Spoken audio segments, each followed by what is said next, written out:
Have you ever wondered what it means to reconnect or connect with your authentic self? What does this even mean? If you are over 40, or even if you're not, I think this could be an important topic. Around 49 years old, I had an instructor at a healing arts school say to me, Tammy, just be you. And I had no idea what that meant. I remember nodding my head and going, okay, yeah, awesome. And inside I thought, panic. I don't know what it means to just be me. At that point in my life, I had been through trauma, abuse, loss, so much of that, so many different identity shifts. You know, you go from being a student to being a graduate. You go from being not a parent to a parent. You go from being not married to married, from married to divorced, to working at this job, to working at that job, to this title, to that title. Somewhere along the way, you get lost. And if I'm being honest, I never knew who my authentic self was. From the beginning of my existence on the planet, my life was really tough. And my identity was crafted and given to me. It wasn't one that naturally evolved. So by the time I was 40 years old and beyond, I had no idea who I was. And that seems so strange, right? When you're over 40, like you would think you would have things figured out. And it gets to where it's almost kind of embarrassing. Do you know what I mean? It's like, well, hell, I don't even know what I like. I don't even know what I don't like. That's the first place you start to finding your authentic self. I ended up creating a signature program that I do one-on-one with people. It's called Unboxing Your Authentic Self, because I find that throughout life, it's like this constructed identity gets built around us. I call that when we're living in the box, and we may be living in multiple boxes, right? And it's in order to find out, you have to first start to understand how to tune into your body. For me, I found tuning into my body because I'd been dissociated and out of my body for so long. I didn't even know what it meant to tune into my body. Like, what the hell does that even mean? And once I realized what it meant to tune into my body, to really get connected to my body, I started to realize that there were things that I would do or people I would be around that would cause a physical reaction. I might notice that my neck would start to hurt, or my stomach would start to hurt, or I would get a headache, or just overall didn't feel quite right. And then other times I would feel really energized and excited. And I'm like, okay, that's something I've never noticed before. I was so disconnected from myself that I didn't even notice those feelings.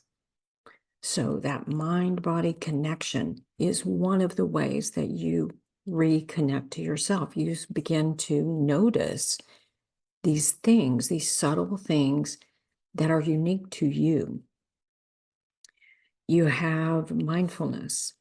When I began mindfulness meditation, that was another way that I began to connect to myself. With someone with a severe trauma history, sitting still was incredibly difficult for me. Meditation almost felt like a punishment at times, but I had an amazing teacher and I learned how to do things that worked for me. Maybe they didn't work for everybody else, but they worked for me. So I needed something that would allow this amazing tool to work for me. Mindfulness also helped me start to recognize words that I was using, thoughts that I was thinking that weren't that didn't feel good, that didn't make me feel good, that really weren't in alignment with who I was here to be, who I wanted to be. I felt like they were darkening my light rather than brightening my light. The next thing was mindset. I wasn't even sure I'd ever really thought much about mindset, but I began to realize how I saw the world, how I viewed the world, and where did I have beliefs that I picked up along the way that were no longer in service of me and where I wanted to go. What was it that I needed to shift? Now, a lot of those things are unconscious. We don't even know we do them unless we begin to start studying behaviors, because our life and things that are happening in our life will show us what's been going on subconsciously. As an example, when I'm doing really well, my environment looks a whole lot better. It looks a lot more cleaned up. It looks a lot more uncluttered. It looks a lot more, light.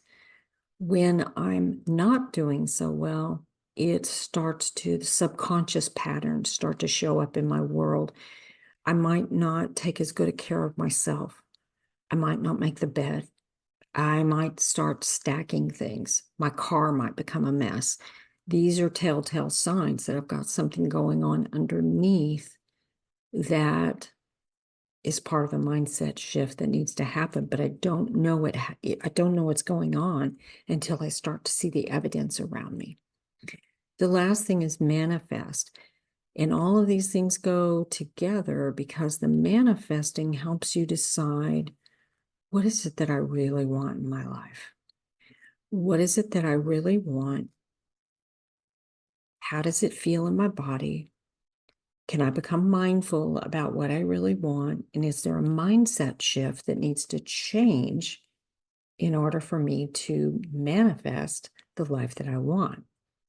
So for me, this is what I found to be the most critical way to start to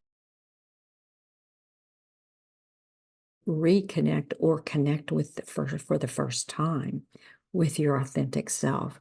And it's particularly important over 40 or after 40 when you begin to see life in a very different way. Your life might even start to feel like it slows down a little bit. Like I'm 59, I'm approaching 60 very soon. And you start to look at life in a very different way than you ever did. Different things start to become important to you. And sometimes you can do these things on your own. Sometimes you need the help of a guide or a coach or a community. Those are the things I'm working on my side to help the people who are like me, who are absolutely looking to connect to their authentic self and hopefully do something with it out in the world. Shine your light out in the world so you can teach and show other people through your actions how to be a good human. So, this is Tammy Coyne, your holistic alchemist, helping you transform pain into power and truth into freedom. I'll see you next time. Bye-bye.